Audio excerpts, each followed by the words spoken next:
Nah, ini dalam surat Yasin kan kita mendapatkan firman Allah Subhanahu wa taala, a'udzubillahi minasyaitonir rajim, bismillahirrahmanirrahim, innama amruhu idza arada syai'an ay yaqula lahu kun fayakun.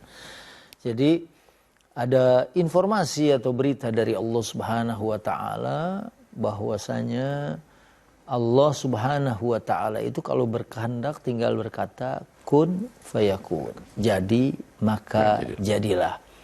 Nah, ini ya bisa juga misalnya pada masa Nabi Isa alaihi salam, kita tahu kan beliau itu lahir tanpa seorang ibu.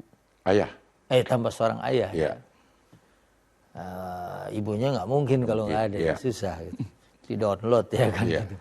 Jadi tanpa seorang ayah. Nah, itu di dalam Al-Quran dikatakan bahwa innamal masihu Isa ibn Maryam Rasulullah wa kalimatuhu alqaha ila Maryam wa ruhum min.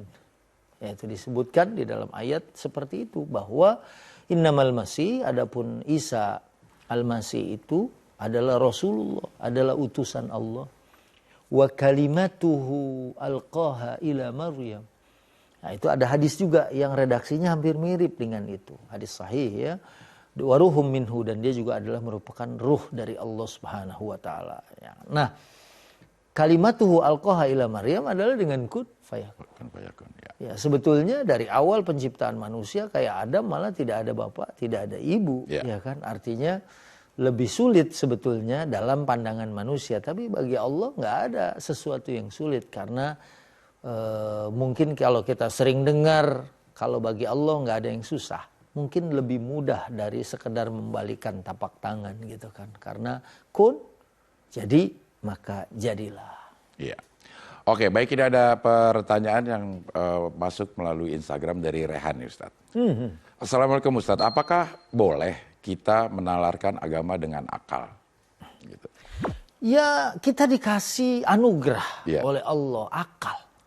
Ya, supaya dengan itu kita memahami. Orang awal-awal kok ada orang tayamum aja guling-guling di pasir gitu kan. Kemudian juga ada yang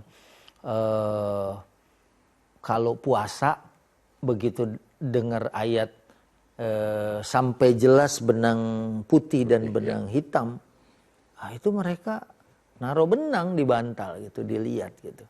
Padahal itu adalah kiasan antara malam dan siang gitu. Jadi kalau sudah fajar kita stop makan, itu batas kita imsak. Nah, ini juga di Quran kan banyak ya, ulul albab ya.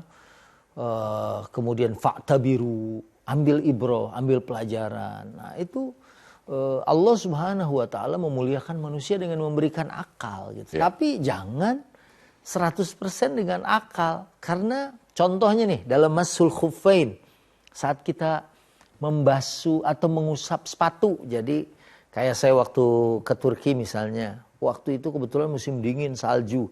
Saya pakai sepatu yang tinggi melewati mata kaki, makainya dalam keadaan suci.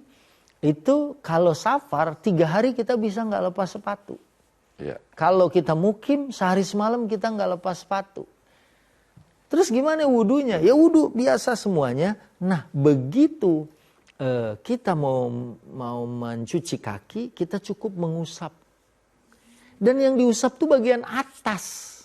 Makanya seandainya agama itu kalau dia rasio, ya tentu yang lebih utama diusap itu bawahnya, karena itu yang dipakai jalan. Kenapa? Ya, lakana asfalu, ya aspalnya ini kan, aspal itu dari bahasa Arab, artinya yang dasar gitu kan, itu lebih utama untuk diusap atau dibersihkan. Ya, tapi ini kok malah bagian atasnya begini. Nah, ini untuk menunjukkan kelemahan akal manusia kadang-kadang untuk menangkap ilmu Allah yang maha luas pastinya gitu. Tapi akal kita juga bisa kita gunakan untuk mencerna. Dengan itu kita kemudian menjadi paham. Oh, ini ternyata maksudnya seperti ini. Sehingga ulama juga menggunakan dalil-dalil nakli itu juga dengan dalil-dalil akli, dengan dalil-dalil akal, menjadi kombinasi yang melengkapi. Ya, bahkan tafsir pun ada yang tafsir bil ma'thur, artinya tafsir bil ma'thur itu min tafsiril Qur'ani bil Qur'an, atau min tafsiril Qur'ani bil hadis, atau min tafsiril Qur'ani bi aqwalis sahabah, atau min tafsiril Qur'an bi aqwali kibarit tabi'in. Artinya mentafsirkan Quran dengan Quran. Kalau nggak ada Quran dengan hadis, oh ini ternyata ya, sholat kan cuma wa aqimis sholah. Oh ternyata dijelaskan ada hadis. Idza qumta ila shalah fa asbigil wudu. Kalau mau sholat, bagusin dulu wudunya. Fakabbir, kemudian takbiratul ihram. Summa qra' ma tayassara minal Qur'an. Kemudian baca yang mudah dari Al-Quran. Nah, itu berarti Quran dijelaskan dengan hadis gitu. Kemudian juga ada dengan biaqwalis sahabah, dengan pendapatnya sahabat, atau dengan pendapatnya kibarut tabi'in, para tabi'in senior. Siapa tabi'in? Tabi'in adalah orang yang berjumpa dengan sahabat, sementara sahabat adalah orang yang berjumpa dengan Rasul sallallahu alaihi wasallam.